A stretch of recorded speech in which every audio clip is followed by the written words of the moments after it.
खतौली विधानसभा उपचुनाव में श्रीकांत त्यागी की एंट्री ने चुनावी खेल को बदल दिया है। दरअसल श्रीकांत त्यागी रविवार को त्यागी समाज के साथ बैठक के बाद उसने ऐलान किया है कि उपचुनाव में त्यागी समाज भाजपा का बायकॉट करेगा। त्यागी समाज उसे वोट करेगा जो भाजपा को हराएगा। श्रीकांत त्यागी के इस ऐलान से खतौली का चुनाव दिलचस्प हो चला है।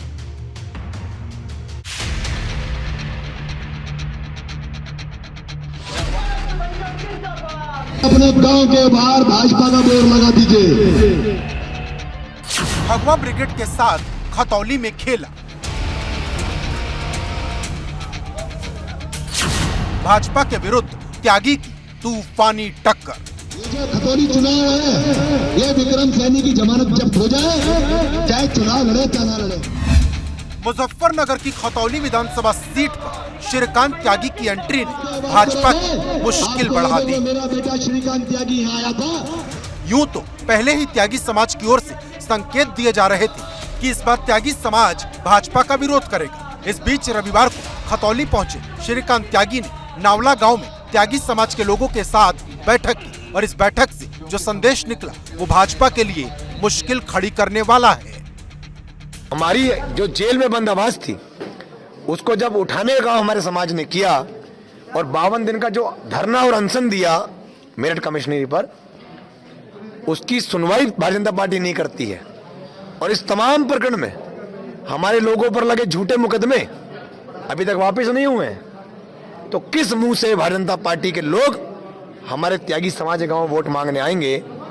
इसी क्रम में एक चर्चा हुई जिसमें समाज ने, पूरे त्यागी समाज ने भारतीय जनता पार्टी के प्रत्याशी और वर्तमान भारतीय जनता पार्टी का बहिष्कार किया। मतलब साफ है कि त्यागी समाज का एक धड़ा भाजपा के साथ नहीं बल्कि भाजपा के खिलाफ वोट करेगा।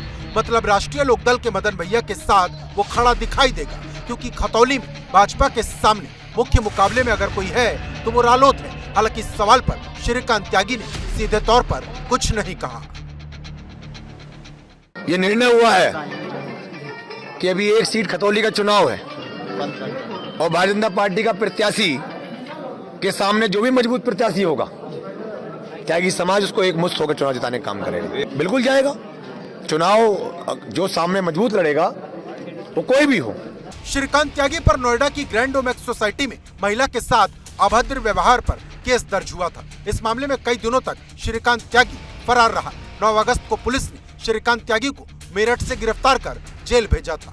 श्रीकांत त्यागी की गिरफ्तारी के बाद से ही त्यागी समाज भाजपा के खिलाफ लामबंद हुआ और अब जमानत पर बाहर आए श्रीकांत त्यागी की खतौली के चुनावी खेल में एंट्री ने भाजपा की धड़कन बढ़ा दी है। भाजपा नेता श्रीकांत त्यागी की हुंकार पर कुछ भी कहने से बचते दिखाई दे रहे हैं।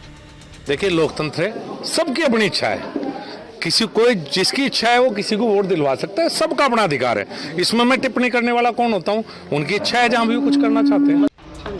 श्रीकांत त्यागी की एंट्री ने खतौली में चुनावी माहौल को गर्मा दिया है, या फिर यूं कहें कि भाजपा के सामने जीत का दम भर रही राष्ट्रीय लोकदल का उत्साह बढ़ा दिया है। Bureau report, ABP Ganga. Break के बाद आपका स्वागत है। उत्तर प्रदेश में मदरसों के सर्वे की रिपोर्ट शासन को सौंपी जा चुकी है, जिसमें दर्ज कई तथ्य चौंकाने वाले हैं। रिपोर्ट के मुताबिक सीमावर्ती क्षेत्रों में 1500 मदरसे ऐसे हैं जो गैर मान्यता प्राप्त हैं। साथ ही इनकी आय का स्रोत भी संदिग्ध है। मदरसों की यही संख्या और आय का स्रोत न सिर्फ सवाल उठा रहा है बल्कि सरकार को भी बेचैन कर रहा है।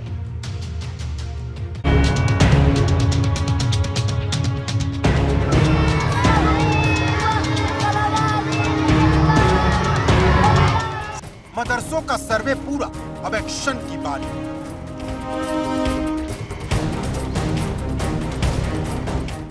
क्योंकि संदिग्ध फंडिंग और सुरक्षा का सवाल है।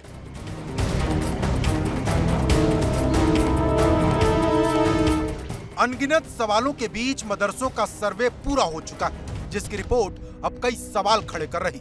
मदरसों की फंडिंग को लेकर सीमावर्ती क्षेत्रों में फैले गैर मान्यता प्राप्त मदरसों से जुड़ी प्रदेश की सुरक्षा को लेकर। दरअसल उत्तर प्रदेश की नेपाल से सटी सीमा पर ऐसे मदरसों की संख्या सैकड़ों में है जो गैर मान्यता प्राप्त है और उनकी आय का स्रोत ज़कात है, मतलब धार्मिक शिक्षा के लिए दिया गया दान। सवाल है, इस दान का सोर्स क्या है, पहले आंकड़े देखिए। उत्तर प्रदेश में 8,441 मदरसे गैर मान्यता प्राप्त हैं। इनमें से 1,500 से ज्यादा गैर मान्यता प्राप्त मदरसे सीमावर्ती क्षेत्रों में हैं। सिद्धार्थनगर में गैर मान्यता प्राप्त मदरसों की संख्या 500 से ज्यादा है। श्रावस्ती और बहराइच में 400 से ज्यादा मदरसे गैर मान्यता प्राप्त है। बलरामपुर में गैर मान्यता प्राप्त मदरसों की संख्या 400 से ज्यादा है। लखीमपुर में 200 से ज्यादा मदरसे गैर मान्यता प्राप्त है, जबकि महाराजगंज में गैर मान्यता प्राप्त मदरसों की संख्या 20 से ज्यादा है। ध्यान देने वाली बात यह है कि ये सभी जिले नेपाल सीमा पर मौजूद हैं और इन जिलों के सीमावर्ती इलाकों में स्थित गैर मदरसा प्राप्त मदरसों को मिलने वाली ज़कात यानी दान की कोई विस्तृत जानकारी नहीं मिली। हालांकि मौखिक रूप से जरूर बताया गया कि ज़कात उन्हें कोलकाता, चेन्नई, मुंबई, दिल्ली जैसे महानगरों से मिलता है, लेकिन साफ कुछ भी नहीं। यहीं से सवाल उठता है कि इन मदरसों की फंडिंग से प्रदेश की सुरक्षा और देश की सुरक्षा को खतरा तो नहीं। डिप्टी सीएम ब्रजेश पाठक का बयान सुनिए। ये जानकारी में आया है कि जो सीमावर्ती क्षेत्र हैं वहाँ पर असामाजिक और गैर कानूनी गतिविधियों में बढ़ोतरी हुई है मदरसों के माध्यम से। ऐसे सभी मदरसों को चिन्हित किया गया है।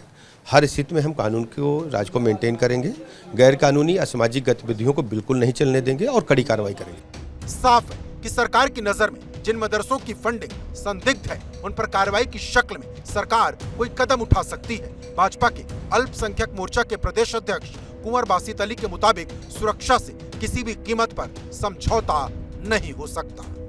कि देश की जो सुरक्षा है उसके साथ कोई समझौता किसी कीमत पर हो ही नहीं सकता है। तो अगर ऐसे कोई मदरसा संचालक हैं जो मदरसा चला रहे हैं, उनको अपने आप आकर के सरकार को बता देना चाहिए कि हमारा पैसा कहाँ से आ रहा है।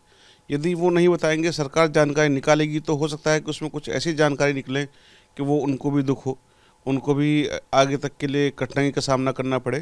तो जो ऐसे मदरसों को लोग सपोर्ट कर रहे हैं या ऐसे मदरसों को चला रहे हैं, उनको तत्काल उनको बंद करके और सरकार का समर्थन सपोर्ट करना चाहिए।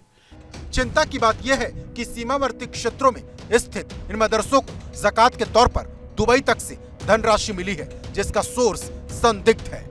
लिहाजा जो मदरसे कायम हुए हैं वो मदरसे कायम होने पर उनके सवाल नहीं खड़ा किया जा सकता। अगर वो मदरसे कहीं किसी भी एतबार से हमारे मुल्क के ख़िलाफ़, हमारी मिल्लत के ख़िलाफ़ और हमारे मज़हब और हमारे देश के ख़िलाफ़ कोई एक्टिविटी कर रहे हैं, तो अगर वो सबूत और वो तमाम चीज़ें आपके सामने हैं, तो कोई भी मदरसे का शख्स उसकी न तो पैरोकारी करेगा, न उसके फेवर में कोई बयान और खड़ा होते हुए नज़र आएगा।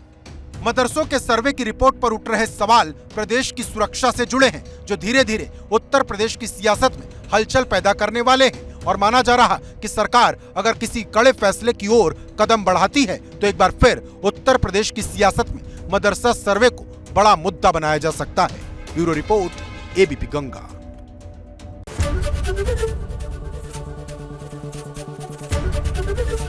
एबीपी गंगा, खबर आपकी, जुबान आपकी।